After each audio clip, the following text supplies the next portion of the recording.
Hello, in this video we will see how we can use the animate.css effects on hover. So by default, if we use this library and use any of its effects, it will only applicable on the page load. But if we want to use a particular effect in all these effects on element hover, then we have a solution for this, but this is not mentioned in the document, I believe. So I think it is good to create a video on this, so that's why I'm creating this video. So suppose we are having this particular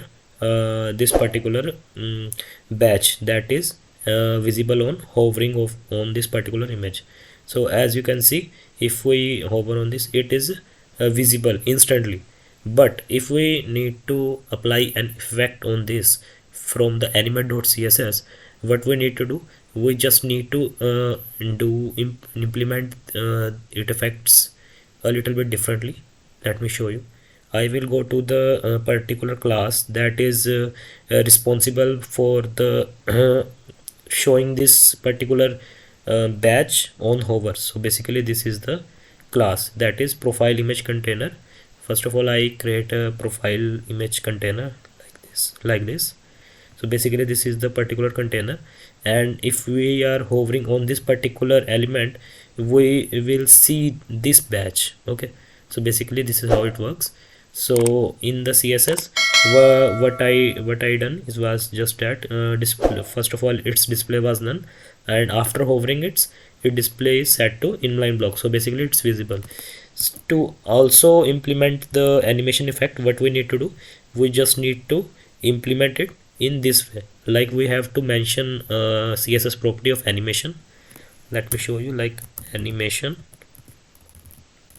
and after that we have to specify the particular effect class name. So suppose I go to the documentation and I want to use this particular suppose this particular class, this particular effect.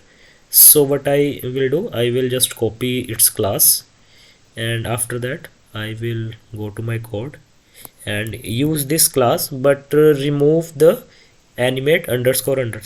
Okay, I will remove this, and there is only this particular class, and after that I will mention the time frame in which this particular effect is implemented. So I save the changes, click on OK.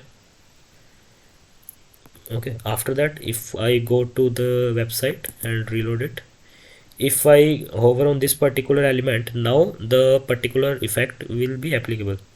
So as you can see, if I hover on this, this particular batch is come up with the effect coming from the animate.css. So this is how it works. If you are having any question, just let me know in the comment. I will be happy to help you out. Thank you.